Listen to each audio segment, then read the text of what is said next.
Assalamualaikum warahmatullahi wabarakatuh. Apa kabar Ananda semua? Semoga masih dalam keadaan sehat walafiat di tengah pandemi COVID-19 ini. Kembali lagi di mata pelajaran geografi tentunya bersama saya Pak Pandi.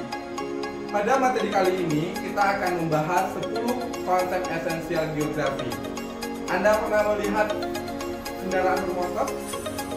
Atau Anda pernah melihat pemukiman? Atau Anda pernah melihat pesawat terbang? Nah, semua itu akan kita bahas di dalam 10 konsep esensial geografi.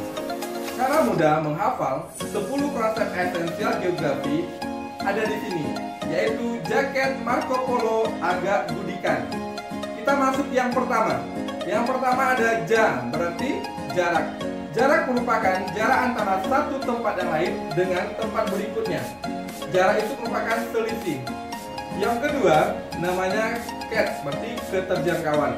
Keterjangkauan biasanya berhubungan dengan sarana dan prasarana.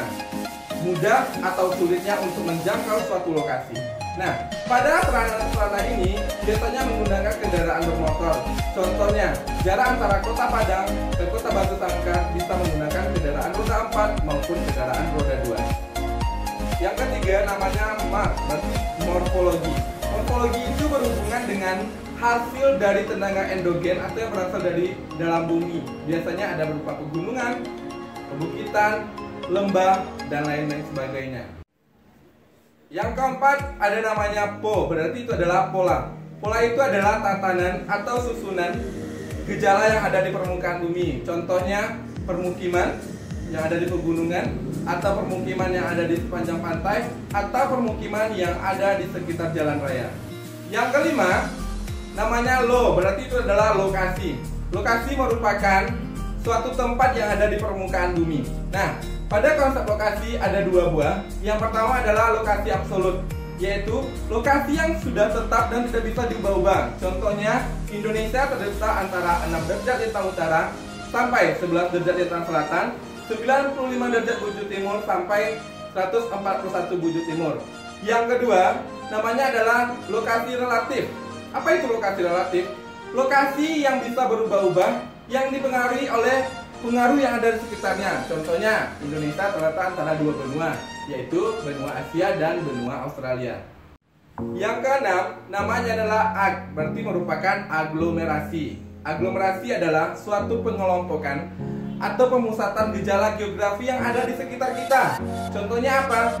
Pemusatan pemukiman penduduk, pemusatan industri, dan lain-lain sebagainya. Yang ketujuh, ag, yaitu interaksi dan interdependensi. Merupakan suatu fenomena yang saling berhubungan dan saling berinteraksi antara satu daerah dengan daerah lain. Contohnya apa? Antara desa dengan kota. Contohnya tentang pendistribusian barang harian. Yang kedelapan ada namanya GU, yaitu nilai guna. Nilai guna merupakan suatu manfaat fenomena geosfer yang ada di permukaan bumi. Contohnya, manfaat pantai bisa digunakan untuk berkreasi bagi sanak famili kita. 9 namanya D, yaitu diferensiasi area. Merupakan perbedaan antara dua buah wilayah yang sangat berbeda, yang dapat kita lihat. Yang pertama, contohnya di desa identik dengan agraris, sedangkan di kota identik dengan industri.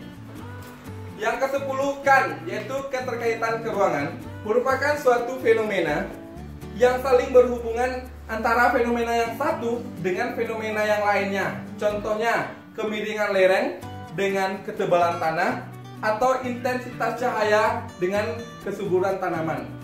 Demikianlah materi kita hari ini, yaitu tentang 10 konsep esensial geografi. Untuk pertemuan selanjutnya kita akan membahas pendekatan dan prinsip geografi. Nah, untuk menguji sejauh mana pemahaman materi Anda tentang pelajaran hari ini, maka Bapak akan memberikan Anda tugas dalam bentuk soal yang akan Bapak kirimkan di Microsoft Teams. Jadi, silakan Anda ambil soal tersebut di Microsoft Teams pada kelas yang sudah Bapak berikan. Sekian dan terima kasih. Assalamualaikum warahmatullahi wabarakatuh.